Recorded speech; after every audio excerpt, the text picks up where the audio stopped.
Cleaner जहाँ बैठता है ना, वहाँ का दरवाज़ा ओपन हो गया। और वो दरवाज़ा जब ओपन हुआ तो बात ये हुई कि वो दरवाज़ा और मेरा ये पिछला हिस्सा गर्दन का इतना एक ही झटके में, मुझे भी पता नहीं चला कि क्या हुआ, वो ओपन हो गया और बस उतने में मेरी गर्दन वहाँ आ गई। इतना ज़ोर से झटका लगा, झटका बोलने से वो फटका लगा इतना ज़ोर का, और मैं हैरान हो गया। हैरान क्या मतलब, उसी समय ये तो प्राण घातक जैसे ही था वो, लेकिन कुछ हुआ नहीं, मगर मेरे मुंह से एक खराब गाली निकली खराब।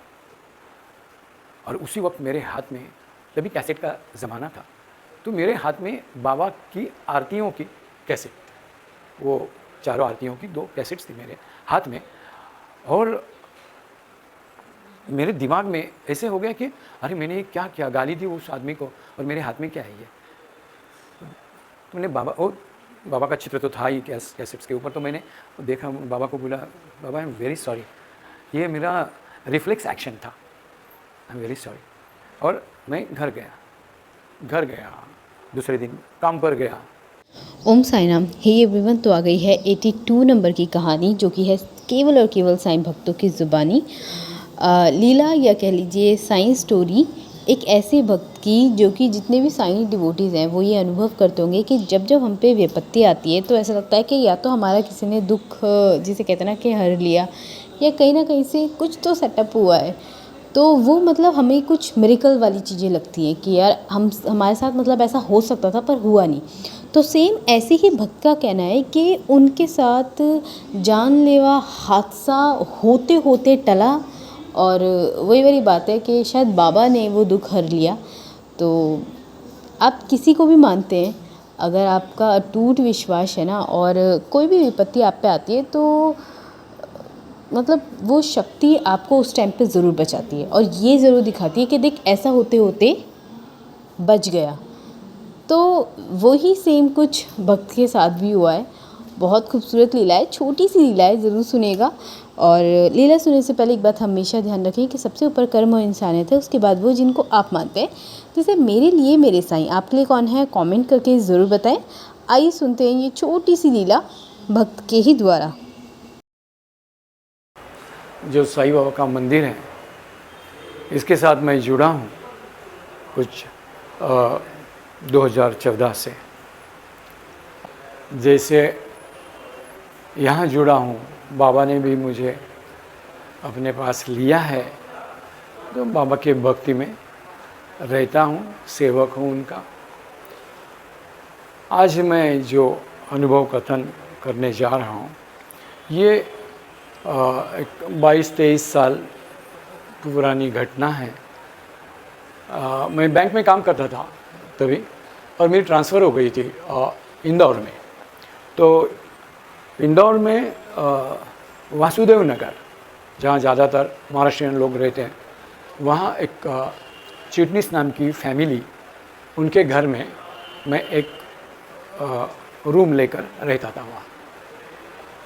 और एक शाम को मैं ऐसे बस टहलने निकला था, और उस रास्ते पर ज़रा सी भी लाइट नहीं थी, ज़रा सा भी ऐसा उजियारा नहीं था। तो मैं तो चल रहा था, इतने में एक 4 व्हीलर, टेम्पो कहा जा सकता है, लेकिन इट वॉज सो बिग, इतना बड़ा था वो टेम्पो, तो मतलब एक लॉरी जैसा ऐसा, वो बस मेरे करीब से ऐसा गुज़रा। और जब मेरे यहाँ से राइट साइड से जब वो ऐसा पास हुआ, तभी तुरंत उसी वक्त, यहाँ से गुज़रने के वक्त ही, वो क्लीनर जहाँ बैठता है ना, वहाँ का दरवाज़ा ओपन हो गया। और वो दरवाज़ा जब ओपन हुआ तो बात ये हुई कि वो दरवाज़ा और मेरा ये पिछला हिस्सा गर्दन का इतना एक ही झटके में, मुझे भी पता नहीं चला कि क्या हुआ, वो ओपन हो गया, और बस उतने में मेरी गर्दन वहाँ आ गई, इतना ज़ोर से झटका लगा, झटका बोलने से वो फटका लगा इतना ज़ोर का, और मैं हैरान हो गया। हैरान क्या, मतलब उसी समय ये तो प्राणघातक जैसे ही था वो, लेकिन कुछ हुआ नहीं, मगर मेरे मुंह से एक खराब गाली निकली खराब। और उसी वक्त मेरे हाथ में, तभी कैसेट का ज़माना था, तो मेरे हाथ में बाबा की आरतियों की कैसेट, वो चारों आरतियों की 2 कैसेट्स थी मेरे हाथ में, और मेरे दिमाग में ऐसे हो गया कि अरे मैंने ये क्या किया, गाली दी उस आदमी को, और मेरे हाथ में क्या है ये। तो मैंने बाबा का चित्र तो था ही कैसेट्स के ऊपर, तो मैंने देखा, बाबा को बोला, बाबा आई एम वेरी सॉरी, ये मेरा रिफ्लेक्स एक्शन था, आई एम वेरी सॉरी। और मैं घर गया, दूसरे दिन काम पर गया, ऐसे दिन जा रहे, मेरे दिमाग में ये ज़रा सा भी ख्याल नहीं आया कि इतना जो बड़ा फटका था, जो प्राणघातक हो सकता था, नहीं वो प्राणघातक ही था, और उसमें से जब मैं बच गया तो क्या हो सकता है, और वो फटका किसने सहन किया होगा? तो निश्चित ही वो बाबा ने ही फटका सहन किया था, नहीं तो क्या मजाल थी किसकी कि उस फटके के सामने बच जाए। तो लेकिन ये समझने के लिए मुझे उसी टाइम ये बात समझ में नहीं आई, ये बहुत बड़ा दुख है, क्योंकि इवन दो मतलब तभी मेरे हाथ में ज़रूर कैसेट्स थी बाबा की, लेकिन बाबा की भक्ति में मैं इतना डूबा हुआ नहीं था। तो जब शायद शुरुआत ही समझो बाबा ने मुझे नज़दीक लिया था तभी से, क्योंकि ऐसे तो 1978 में जब मैं इधर नरीमन पॉइंट में था, सेंट्रल ऑफिस में, मेरे बाजू में एक दोस्त बैठे थे, मेरे कलीग, तो वो तो बाबा के ज़बरदस्त भक्त थे और हमेशा बाबा की बातें सुनाते थे। लेकिन देखिए कि 1978 से लेकर 2000 तक मेरे बाजू में बाबा का आदमी बैठा हुआ है, तो बाबा की बातें मुझसे करता है, मुझे अच्छी लगती हैं। वो खाली 2 बातें करते थे, 2 चीज़ों के बारे में, एक बाबा और दूसरी ज्ञानेश्वरी, बस उतना ही करते थे।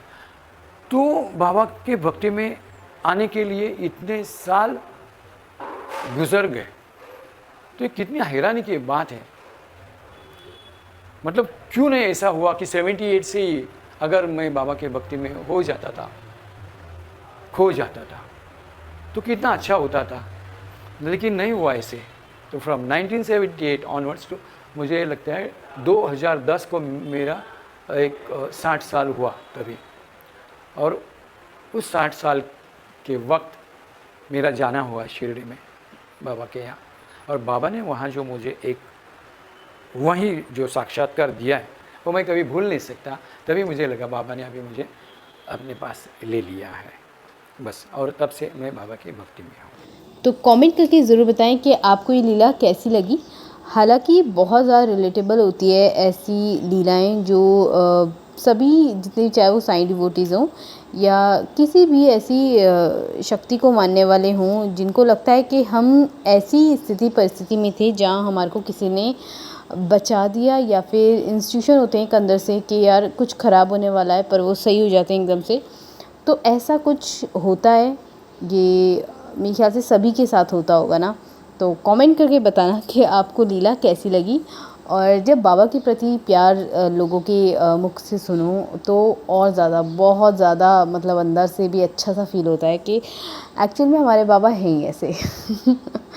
तो मिलते हैं नेक्स्ट वीडियो में नई किसी टॉपिक के साथ, नई किसी लीला के साथ। तब तक के लिए ओम साई राम, जय साई राम, जय जय साई राम। और कमेंट करके ज़रूर बताइएगा। चैनल पे नए हैं तो चैनल को सब्सक्राइब ज़रूर कीजिएगा। मिलते हैं नेक्स्ट लीला में।